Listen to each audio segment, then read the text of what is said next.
Bonjour, bienvenue à toutes et à tous, on est au Computex et on va vous présenter les nouveautés Zotac. On va donc parler mini PC et backpack VR.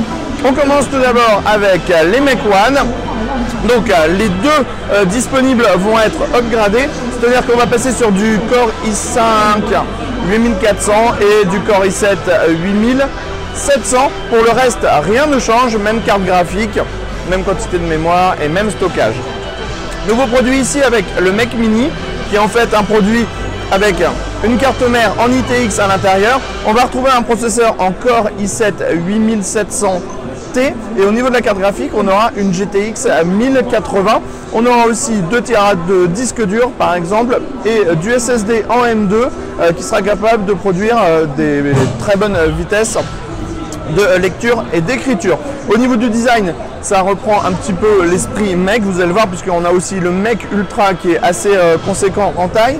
Donc ici on a le logo Zotac Gaming, le système ARGB à l'avant, pas mal d'ouverture sur les côtés, sur le dessus, et vous voyez le format avec mes mains est vraiment tout petit et pourtant on a une puissance qui est assez énorme à l'intérieur avec ce Core i7 8700 T et cette GTX 1080.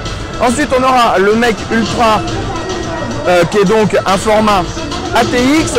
On aura à l'intérieur une GTX 1080 Ti Amp Extreme, donc la plus grosse des cartes graphiques Zotac. Ça sera accompagné par une plateforme en X299 avec un Core i7 7900X. On est sur du format en EATX et le partenariat avec pour le boîtier a été fait avec Cooler Master. Donc on retrouve des ventilateurs Cooler Master, un boîtier avec une base Cooler Master, un système de water cooling IO Cooler Master et une alimentation très probablement Cooler Master aussi. Alors il n'y a aucun tarif qui n'a été donné pour le moment sur les versions mini ou sur les versions ultra. On continue un petit peu plus loin là-bas.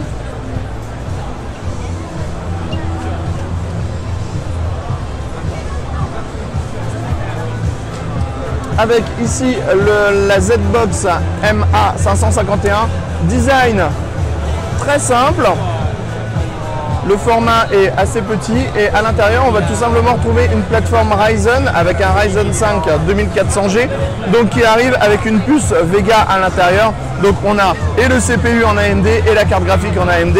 On pourra avoir 32 Go de DDR4 maximum, on pourra mettre un disque dur 2,5 pouces à l'intérieur. On aura aussi des emplacements pour des SSD et on a le Wi-Fi, l'Ethernet et le DisplayPort. On continue avec le Magnus Gaming Mini PC. Là aussi, on a une évolution. On passe en Core i7 en série 8 avec le 8700T.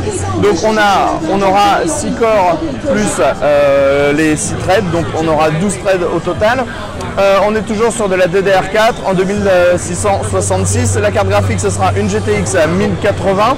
Et il y a aussi l'upgrade sur le Wi-Fi AC qui passe en puce killer. Et l'Ethernet est aussi en puce killer sur l'Ethernet 1000 pour le réseau.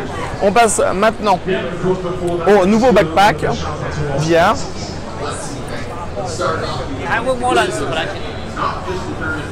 Donc là on a les mêmes changements. Alors tout d'abord on a des gros changements au niveau du design. On a toujours les deux systèmes de batterie qui vont permettre de cumuler de l'autonomie. Ici on a l'indicateur LED pour voir justement le niveau de la batterie. On a maintenant 3 zones RGB. Le backpack a été allégé puisqu'on est sur un poids de 4,5 kg maintenant. Au niveau de la configuration, on est sur du Core i7 8700T et de la GTX 1070. Toute la connectique est sur le dessus. Et ici, on a les autres sorties qui sont en fait reliées à la carte mère tout simplement. Pour les nouveautés Zotac, c'était tout et on vous dit à très bientôt.